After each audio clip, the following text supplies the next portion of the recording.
should come as no surprise that the humorless assholes over at The Blaze have apparently, because they read my shit. Let me be abundantly clear, folks. My audience, as massive and growing as it is full of actual human beings. Unlike the bots that keep a lot of these other networks afloat, my chat is real people with hearts and lungs and kidneys that.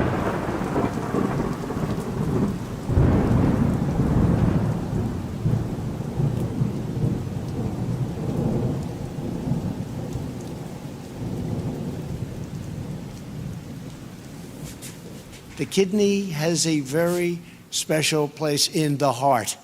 Right. I did mention the heart. Thank God. So I have actual humans that watch my show, and a lot of these other shows do not. And The Blaze is awash with shitty bots, but they don't care because apparently what few advertisers they have or subscribers they have haven't caught on to the fact that there's nobody anywhere near nowhere anywhere near the number of people watching that they say there are. So these guys watch my shit all the time and they read my tweets, and I'm very proud of that. And a lot of my stuff annoys them and freaks them out, especially when I tag Glenn Beck or others from The Blaze or somebody in that. Believe me, they see it. You know why? Because this is Hal Sparks Mega Worldwide, the greatest live stream in the history of live streams, and I'm Hal Sparks, the most Hal Sparks you'll ever meet in the world. In a world of Hal Sparkses, I'm the most Hal Sparks. Get used to the idea. So when I started bringing up the fact that Donald Trump is more than likely drinking on his airplane and using painkillers at the same time, he's basically washing down his pain pills with alcohol that happens to be in the bar that he normally would leave for other guests, but, you know, a couple of his, one of his favorite passengers died in prison, so that guy, there's all this leftover scotch. What are you going to do with it? Let it go bad? So these guys apparently are freaking out that I'm calling out Trump for being drunk. And they're reacting this way because apparently, and this should come as no surprise, this is Pat Gray, ladies and gentlemen, the aptly named Pat the Gray, who is also known as Pat the Withered. And no matter how much you pat it, it'll never stop being dry. This is, and he goes, watch these 3 bizarre clips of Kamala Harris at a rally. What's her deal? Drunk Kamala again. Now, look, I have not pre-watched this video, but I'm pretty sure I can figure out that the issue really here is that Pat in his entire fucking life has never seen a woman happy. Certainly not up close, and never because of anything he did. There you go. You can run a Honda on scotch? All right, that's worth doing, I suppose. Does it make the wheels wobble? At a Detroit rally, some are wondering if Kamala Harris was drunk. We've wondered this quite a few times recently. I mean, how many stories have we had? Was Kamala Harris drunk? Yeah. And then we play you the evidence. So we just have 3 different... Oh, yeah, because they don't, again, like I said, these men do not recognize happiness in women ever. If they can laugh or they're enjoying themselves at all, it is an alien experience. Clips here, just kind of picked, selected from that route. And by the way, are these the ones that are slowed down? Because that's the other thing. These guys are watching slowed down shots of her. The way they, like, if you really exaggerate it, it looks like somebody's drunk, even though they're not, because they slow down the tape. Some folks, Trump, it's easy to do with him as well. I think Kimmel even does it on purpose as a gag. Ellie, and see what you think. All right. Shout your own name for a minute. Oh my gosh. The laugh is That's what back. I'm talking about, because it's about you. Okay. It's about you. Yeah, part of this is slowed down. Family. Exactly. It's about you. Yeah, That's she what sounds I'm drunk. She talking does. about. She does sound drunk there. Exhibit B. So look, if Jimmy Carter can vote early, you can too. Okay. Oh, yeah, this is the whole actually enjoying yourself part. Again, these are 3 guys who've never seen a smile on a woman's face when they're anywhere in the vicinity. Exhibit Okay. C. Yeah. All right. And of course, Usher. Usher. What? Got you. Usher? Ursher. It's Ursher, Pat. It's Usher? It's always been Ursher. Okay. All right. We're gonna have to. Oh, you mean the part where she misspeaks a little bit and then she corrects herself? Which Trump never does. He just pretends he meant to say that. For the where is it? Hold on. This is, by the way, that's supposedly her drunk, and if that's her drunk, I'll take it. But there is a let's see. They don't like the gas. I felt really good almost after taking it. All right, where is it? Here They it is. sacrifice every day for the furniture, the future. Yeah, really? That's the that you want to throw down? Michigan gave us Motown. Gave us Motown. Gave us the Mustang. You want? Ursher is a colloquial thing in town, right? She's joking about it. We want to go. For the record, I would like to remind everyone, if you're new to the show, by the way, maybe you don't know this, but Mike Pence has a wife, very pious woman. I would say psychotically so, just for the record. Spun a touch, certainly. There was a scene when they went to the church for the first time, when Trump had to sit through the service, and Ivanka and Jared are there and their kids are there, and Mike Pence's wife started shaking Trump's granddaughter's hand and wouldn't stop, and so Mike Pence had to pull her hand away because woohoo, and she went up and touched the statue of Jesus on the feet, and yeah, Karen Pence would not walk away. This is what Trump called her at the one event she went to, which was the prayer breakfast. We're honored to have with us today our amazing Vice President Mike Pence and his wonderful wife, Carrot. Carrot. Once it was reluctantly aroused. It was hard to get it aroused, and it is hard to get it aroused, but we got it aroused. There, it's obviously he's talking about his penis. Totally Mandela. And of course, Usher. She's talking about Usher, like the singer Usher. Yes, somebody had a theory. Because you remember we played a clip about a month ago about Usher. He was on The View, and he was not willing to commit one way or the other. He's like, I'm not here to promote somebody. I thought that was really smart of him. It was, right? And then apparently, and I don't know any of the details, I'm not sure anybody does, but Chris, jump in here if I'm missing something. But as soon as Diddy got busted, he came out for Kamala. There may be some connection between him and Diddy. Yes. Is that okay? So it almost is like, hey, Usher, why don't you help out Kamala? Because we got some dirt on you. Or else. Which is the Democrat playbook. Yeah, that's interesting. So him getting up at that rally and endorsing her is. Hold on. It is. That's the Democrat playbook. That there's a connection. So my question is when is Trump going to endorse Kamala Harris?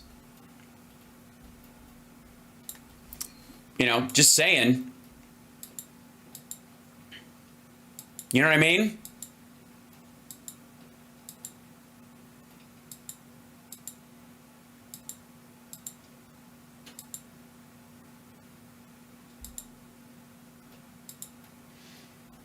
When if that's the Democrat way, then I guess what are these pictures of Donald when he was a Democrat? Is that the idea? 180 degrees from so did he when he do was it? on The View. Yeah. So he did do it? Usher. Usher did it? Yes. Usher. Usher. Oh, no. He was on Did the he rally really? and did a speech, went on TikTok on his account with Got her. him by the short and So curlies. they got him very. Isn't that very. interesting? Isn't it, though? Pat? Wow, that's too bad. It is really bad because I thought he Wait a minute. Hold on.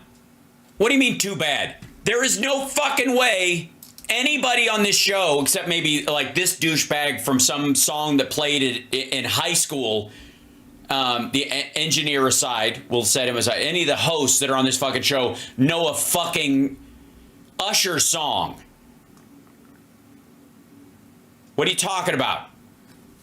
great. Yeah, I thought that was really cool that he did. I mean, he didn't endorse. Really? Yeah, you were up until he endorsed her. You thought it was awesome. Trump certainly, but he didn't endorse her, and I think it's a smart career move. Absolutely, stay out of it. Keep it to. Hey, look, and if anybody knows smart career moves, it's a man who is aging at a spiraling clip in Glenn Beck's basement, who is, I believe, paid in Sonic coupons. To yourself. You don't have to tell us. Just. Oh, so, you mean shut up and sing? Like Ted Nugent, or like shut up and act, like Kevin Sorbo and Kirk Cameron. I'm kidding, they don't act. So vote. I don't have to know. I don't care who you really. Okay, so you're for that ad where the women can vote whatever they want without their husbands knowing? It's not going to affect me and the way I vote in any way. Yeah, I know. I noticed there's no ring on your finger. Now, I'm in a long-term relationship with my girlfriend Summer, and we're not married. She's been married before, and we both have kids from other people, and so we're not in a hurry for that stuff. But I'm not on a trad wife fucking channel either. So it's curious to me that you're. I mean, you look like a guy who auditions to play the old coot in a 70s Western, and ain't no rings on these fingers. I'm surprised you don't like Beyonce. So keep it to yourself. Keep your fans on both sides. Why not? Okay, so what's his fuck from the Rambo movie that shows up that played the sniper who's always on that other show on the Blaze? He should go the fuck home. Scott Baio, John Voight, they should shut the fuck up. I mean, I kind of agree, but for what they're saying, not because they shouldn't be saying it. My daughter is a big Sabrina Carpenter fan. Okay. You know her? Yes. Apparently she, at least according to my daughter, apparently she won't say. Apparently she's stayed completely out of it. Unlike, Taylor Swift, who's right in the thick of all this stuff. I think it's a brilliant career. By the way, Taylor Swift, biggest female artist right now, not afraid to say what she says, right? She's huge. Maybe she makes career decisions and she's capable on a level that Sabrina Carpenter isn't. Maybe Sabrina Carpenter will reach that point at some point. But yeah, I believe she is a Scientologist, right?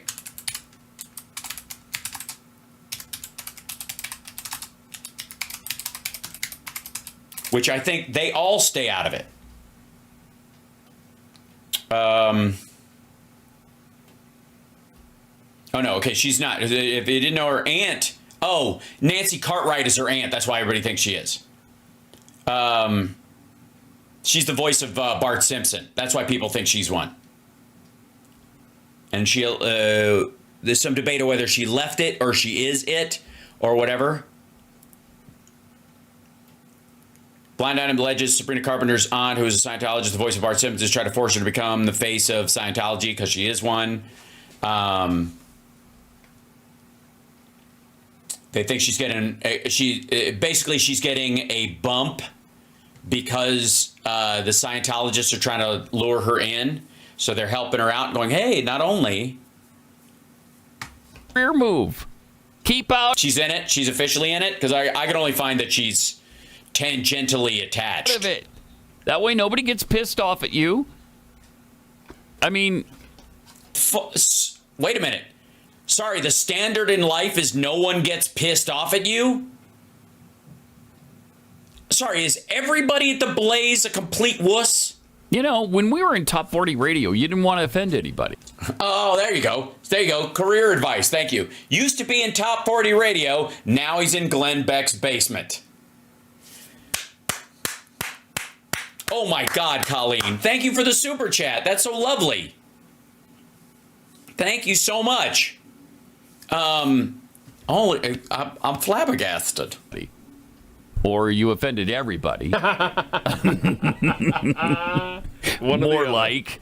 But you didn't really show your bias for it politically. It's just not good for you. Mm-hmm. Yeah, who listens to lyrics? And so you make jokes about both sides, and you kind of stay out of the fray. You just keep it light. No, you don't. Fucking, are you out of your mind? Especially top 40 morning dudes, they're all douchebags. They all land like country Republican voters. What are you talking about? Well, why wouldn't you do that in top 40 music? Because you have a soul and you actually want to be your own person, and you didn't take that job because you want to wear a fucking uniform. What the fuck are you talking about? Because it's America, asshole. You would if you were smart. Or you didn't give a shit. Basically what he's saying is that they should all be liars, because that's the kind of art he likes. Fake. You don't want to jump into this polarized atmosphere. Maybe you think that some of your followers think that one way, and it wouldn't polarize it because you feel like you could be the bridge, and you're incapable of recognizing that as a thing because you're a simpleton. And lose half your audience. Or why would sorry, who the fuck thinks Pearl Jam has maggots as half their audience? Who the fuck thinks Limp Bizkit was gonna lose a bunch of like borderline Taylor Swift fans? What are you talking about? Or more. I don't understand it, but what? If you did, you wouldn't be in the basement of the Blaze. It's gonna be interesting if we ever see the name Ursher appear in any kind of court documents around Diddy. Oh, yeah. And then we'll know. Well, we won't now, right? True, he did bend the knee. Yeah. So we won't now. They probably protected him because of it.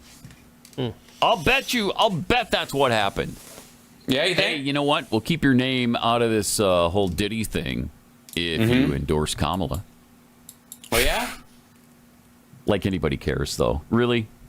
Usher is going to swing this thing for you? Well, Shut no, up. but Lizzo, she threw her weight behind Kamala. Ooh, that's substantial. Over the weekend. That's Yeah, that's substantial. what I'm saying. Holy cow. You don't want that. I mean, it's a little less weight than maybe a if she teeny had little bit come less. out a couple months ago. But still, And that's considerable. That's considerable. Yeah. I mean, she has her own gravity. Yeah, the weird part is I am, what am I don't know if I'd be what it would be 1/6 of a Kevin Bacon away from it, because I worked with Ashton Kutcher, and apparently Ashton Kutcher went to these fucking things. Now, Ashton has bigger fish to fry personally than the Diddy parties. But I only did Dude, Where's My Car with them, and didn't work that, I had my scenes with them, but it's not like we hung out. So I don't know the dude personally, but we shared writers, because some of the writers on that 70s show came over and worked on Lab Rats, because the creators had been writers on there and were really awesome. And none of our writers on there came to the defense of Danny Masterson, for example, the way Ashton and Mila did. So weird. So I mean, if there is a line, I have always managed to stay on this side of it. Yeah, Ashton did lie on the stand insofar as we know. Yeah, he did. I mean, at least from what I have heard, what would effectively be firsthand of someone who knows that he was lying. I will just put it there. Until the lawsuit comes up and I'm called for it, I will keep it close to the vest, because again, it is technically hearsay, but I don't want to walk it out of there. Hey, how's it doing? Thank you so much, Yvonne. But yeah, Ashton and Mila came to the defense of Danny Masterson, who is a fucking scumbag by all measures. And Ashton also went to the Diddy parties and joked about going to them and talked about them pretty openly.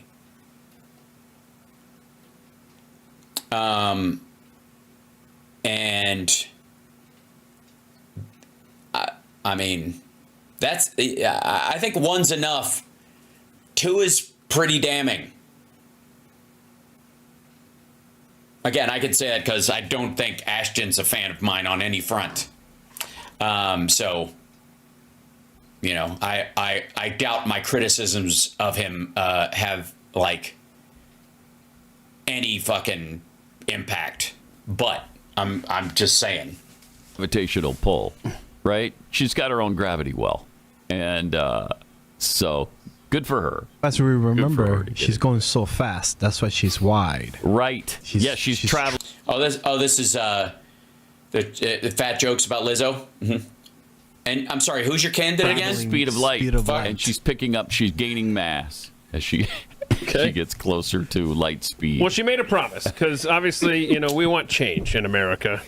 And you got to see this intro that Lizzo did and the promise that she made to Americans. If you would just okay, no, I don't. You were supposed to show me three. You showed me three laughing moments where Harris is having a good time. When you had told me yesterday that Joy was dead, and now you're trying to pick up this stuff. So yeah, didn't actually found that Save the Children. I don't know if that's what it's called, but they signed on to one of these human trafficking things, but apparently that didn't stop them from coming to the defense of Danny Masterson, which I find very peculiar. Because yuck. And also giving him another job after that 70s show while this shit was going on. That's the other part that I found fucked up. Right? I don't know. I don't know these people. I'm not in their circle. I'm not a Scientologist. I don't even have, I'll tell you this, I don't have anything particularly against Scientologists because, as we say in Freemasonry, everyone is entitled to their own unique mistake. As long as all the damage you do is to yourself, I give a fuck. Right? Organizationally, they can be bad in the same way the Catholic Church could be bad and all that kind of stuff, and they need to fix that shit, but it's not my burden. I don't need to police them, and I don't have to buy into it, and I don't have to believe that one delusion in that regard is any better, right? Right, The Ranch, that was the show. But once it becomes a protection racket and other people swoop in to help, fuck that. Only one good guy on that 70s show. There were a couple of good guys, and the writing staff were pretty awesome, by the way, overall. Just say it from my experience. Now, granted, I know by and large the gay ones, I suppose, who are all decent, upstanding human beings, unlike what the fuckers at the Blaze would tell you. And and again, only to the extent that I spent time with them professionally, but they all seemed on the up and up, right? It's weird. So I don't drink, and I've never done drugs of any sort. Now, that does not mean I'm a goody two-shoes. That's not the point. Point is, I just don't do those things, and it's not my idea of a good time. So if people throw a thing and go out to a bar, or they're having a house party and they're smoking weed or whatever, I just don't go. I have nothing against it. It's just not my thing. So I don't have a lot of party experience in Hollywood because of that. Not because it's all drugs and alcohol, but because a lot of it's centered around that wine and even, and I'd be like, nah, I'm good, whatever. Okay. I just don't do it. It's not my thing. So I don't have those, those experiences to draw from. Right. I have a few dinner parties and mostly charity events. I was once, when Prop 2 was passing in California, I was asked to come and do comedy and then be the auctioneer to raise money to pass Prop 2, which was a bill to codify the rules about how farm animals are treated so they're not cruel, right?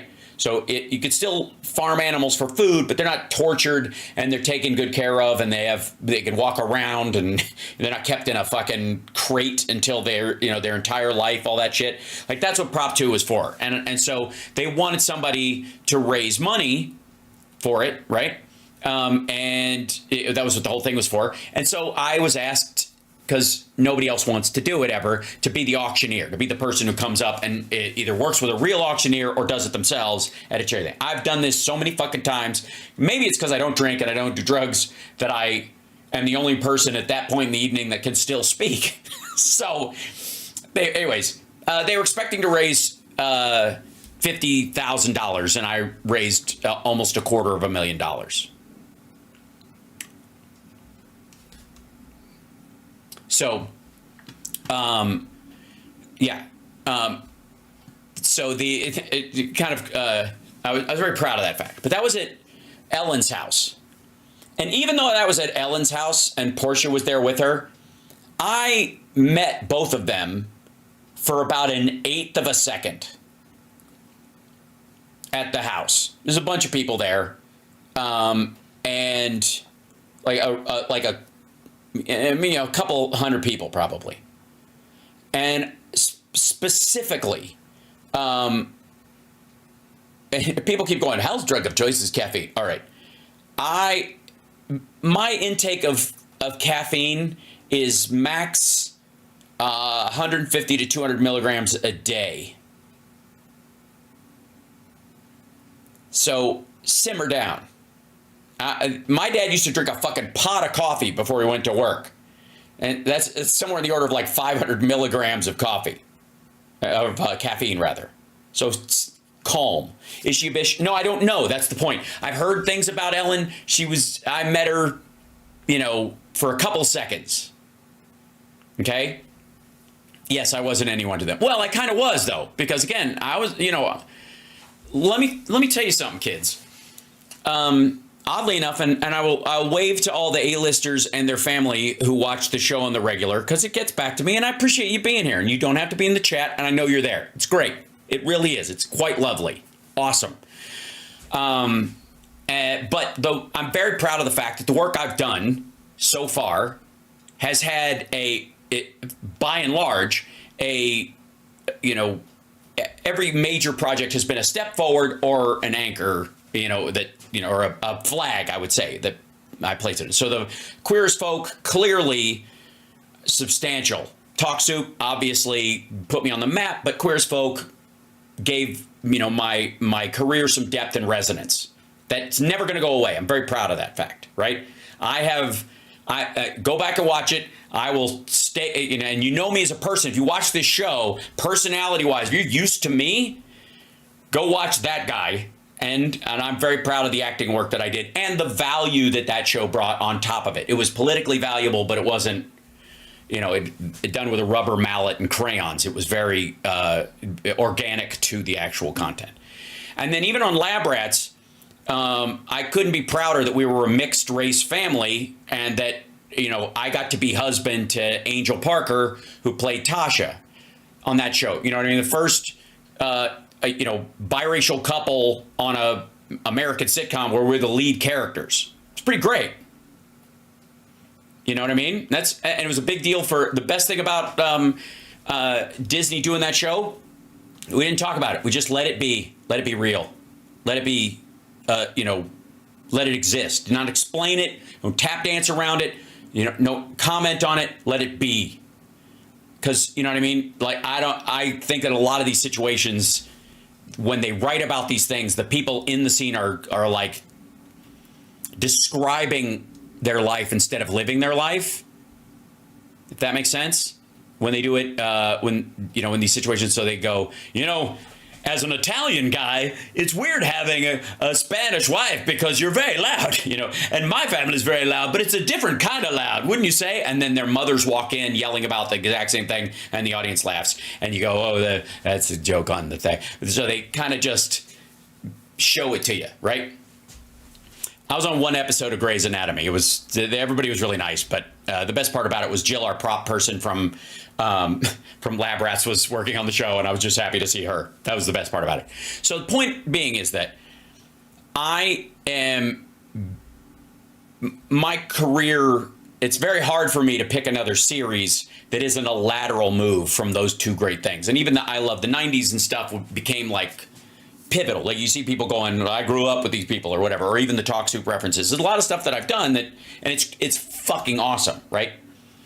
And even still within that, if I, when I meet people like that, if I meet Ellen or somebody like that, especially if they're a gay couple, my character and Bobby Gant's character were the first legal gay marriage on American television. We're the first HIV positive and negative relationship on a series in American television. We were the first legal gay adoption on American television, right? So she knows. Do you understand? Like when I meet her, she knows. and they're throwing a big thing at their house. Doesn't matter. Point being is that even in that situation, I had shit to do. Friends to see. I had dinner. I made I gave my little speech right before the auction. I did the auction. I raised a bunch of money. I shook hands with some people and said hi, and then I fucked off because I had things to do. And that's been my life in Hollywood my entire time in working. So the point is, even when I meet these folks, they're aware of who I am. Even if they're at a higher level than me, I get a lot of oh shits from people who you'd think are way up on the ladder above me because of the content of my work. And yet in that mix, and you get invited to a lot of stuff, I've never been invited to a fucking Diddy party or anything even remotely close. And I, for the record, am someone who got laid at the Playboy Mansion a couple of times during parties. So for the record, and I would say that's on a different scale, as it were, because I'm a big consent's a big aphrodisiac for me. So just for the record. So anyways, point being, maybe it's because I don't drink and do drugs. People know better. They also know that I wouldn't stand for something that was going down in front of me if it was wrong, if that makes sense. Like the Kevin Spacey came to a show of mine in Baltimore, I think it was. Yeah, it was in Baltimore. I was doing stand-up in Baltimore. And no, was it? Yeah, anyways, I think so. Late show at Baltimore, came in late, and we'd done 2 shows that night, and he came in for midway through the second show or some shit like that, and missed everything, and then decided he was going to stick around. And I have a feeling that because I was on Queer as Folk, he thought, I'll invite him back or something like that. Does that make sense? That happens. They think I'm quietly gay, or they think something else, and there's nothing wrong with that. If you think somebody's gay and they might be attracted to you, fuck, knock yourself out. I don't care. As long as you're not doing anything to them, no. So anyways, point being, he came in and split. But had I been invited to one of his alleged parties, I think it's abundantly clear that if I stumbled into a room where something untoward was going on that we know he had a proclivity to now, not before, not when he came to the show. I didn't know anything about him. I just knew he was on a series and he'd been in a bunch of stuff, and he did one of the worst master classes I've ever seen in my fucking life, which is his acting one. It's terrible. It's so bad. It's awful. It's stunningly bad. It's the worst acting advice I have ever seen put on film. It is almost parody. It's so bad. So anyways, and maybe people who have natural ability or just can fall into it don't have any idea how other people have to learn how to do it. But holy fuck, it's awful. Yes, so he did some gnarly stuff. If I walked into a room and that shit was going down, it's not about calling the police at some point. Somebody's going out a fucking window. I've told you guys, once somebody is in the hands of law enforcement, I believe they should be afforded every opportunity to put on a defense in our civil government that's available to them. But if it happens in front of me and there's a cinder block nearby, I will be the one on trial. And I think that the jokes that I say in my comedy related to that stuff, and people's awareness that I will never be intoxicated in their presence, so therefore they can't even roofie me, I guess, and knock me out while other shit's going on and I wouldn't know about it and blah, blah, blah. They can't count on me as an alibi. I don't know, I passed out. Everything seemed fine when I fell asleep. Right? That shit. Because they know they can't do that, or that's not going to happen, or I'll be like, I have such a great memory. I'm a great witness. On the stand, I'd be fucking spectacular. So I think that might be why I was not invited to these kinds of parties. That, and they don't exist nearly as much as people say. Right? There aren't as many of them as people think. Right? They also think there's a lot more of them. So that's what I'm saying. Was I a natural actor? I'm a natural impersonator and I'm a natural comedian. I was not a natural actor. There's skills that are involved. It came easy to me, but I believe believing in natural talent. Talent is just falling in love with something before somebody else does.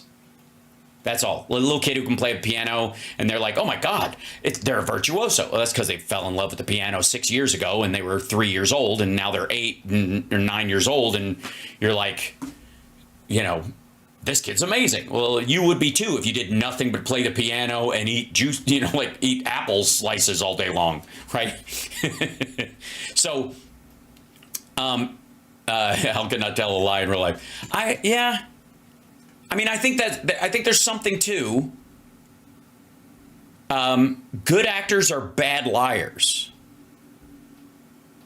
right? Bad actors are great liars because they don't have to be attached to what they're saying emotionally. They could just shut off or perform something.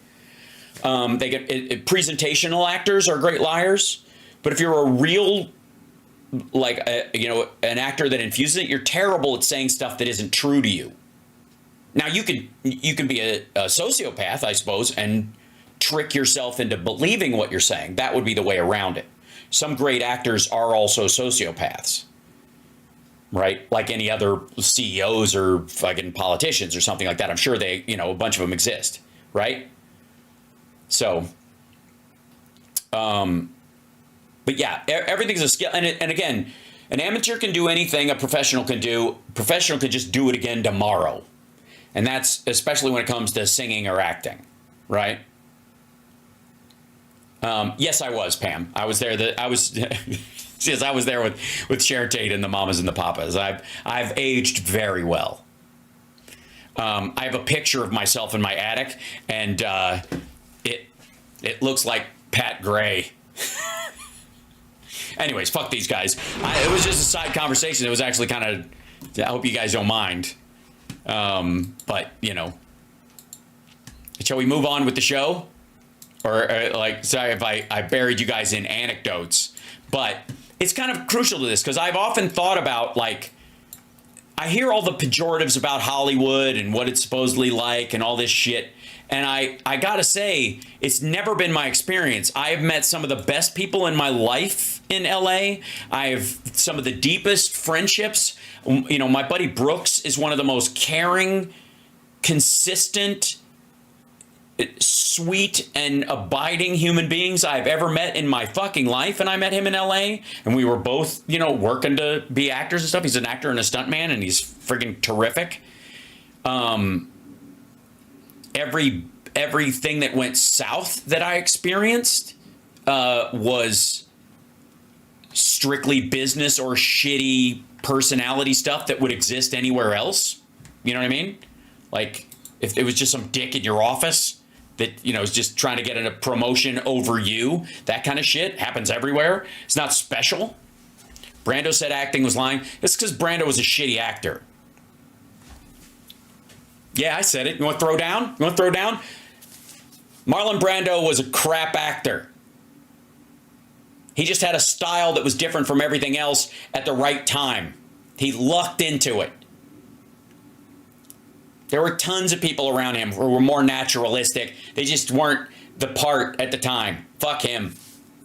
And he got worse. He was an egomaniac. He was full of shit. And he sexually assaulted his co-stars sometimes. Fuck him.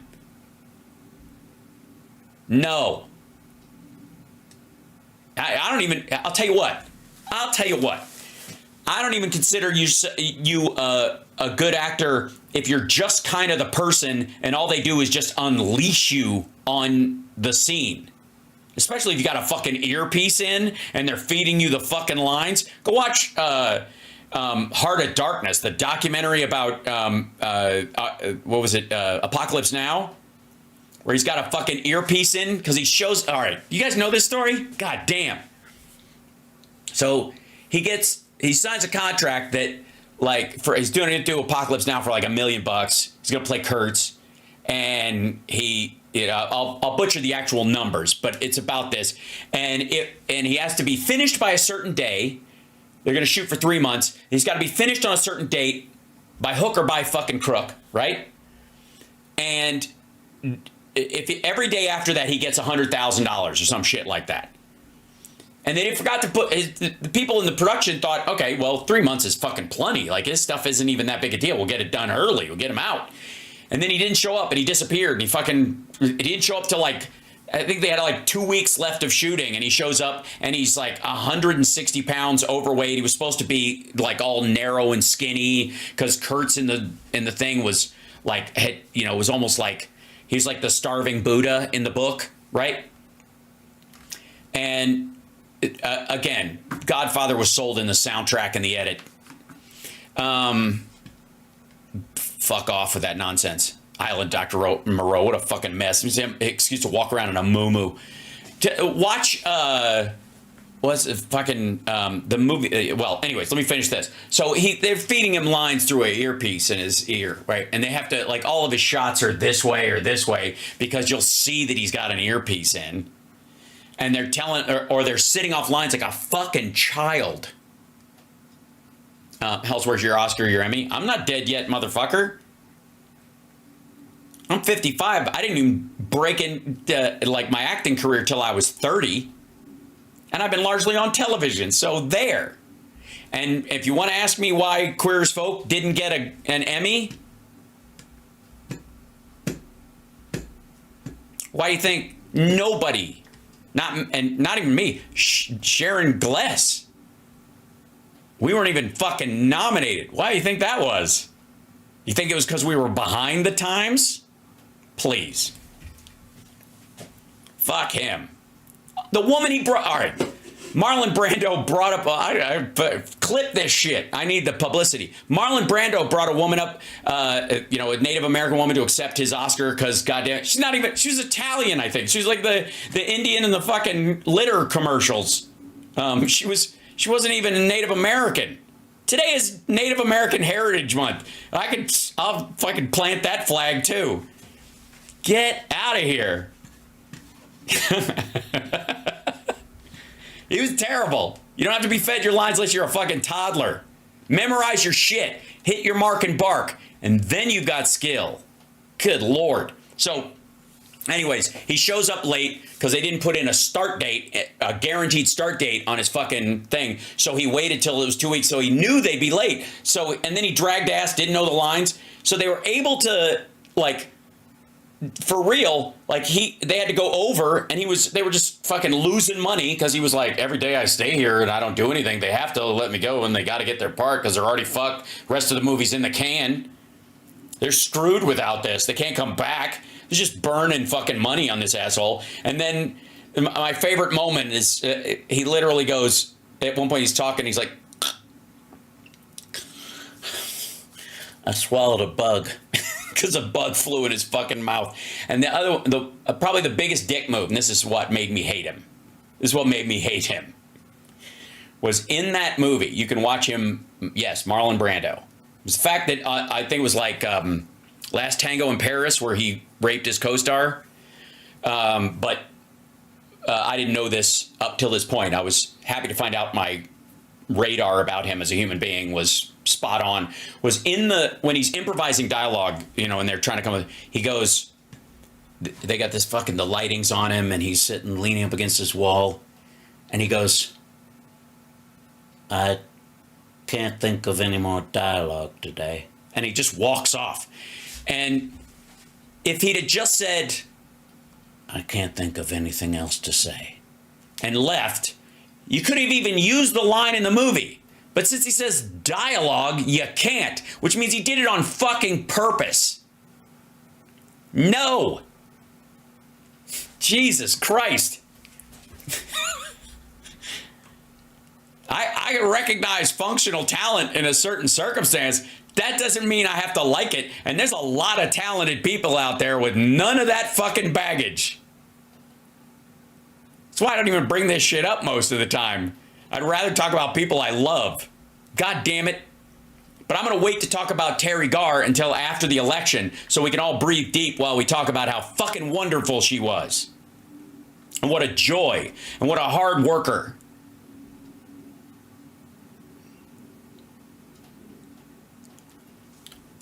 Jesus. Brando and Trump are similar? Yes, they are. And if the story is true, on his deathbed, he had like Al Pacino and De Niro and all the Italian actors basically come over to his house and sit around his bed like he was fucking the head of the Skeksis and Dark Crystal and tell them to like, they're using you. Take your power back from them. Do all this funky shit. And the only one that took him seriously, like after that, they all started doing like wacky projects just to ruin their image as classic actors. And I think he did it so that they wouldn't be, he would die with like a body of work and they would just do clowny shit the rest of their life, thinking they were doing something great for themselves so that he could, so, honest to God. So he's like, I'm going to die and these guys are going to do all this great work. I know, before I die, I'll tell them to do crazy, wacky shit. And because I'm me, they'll do it. And I'll have the legacy, and they'll have fucking Bullwinkle on, and you know, on their fucking resume. That honestly, Jesus, that felt good. I feel lighter, and I feel better, and I thank you.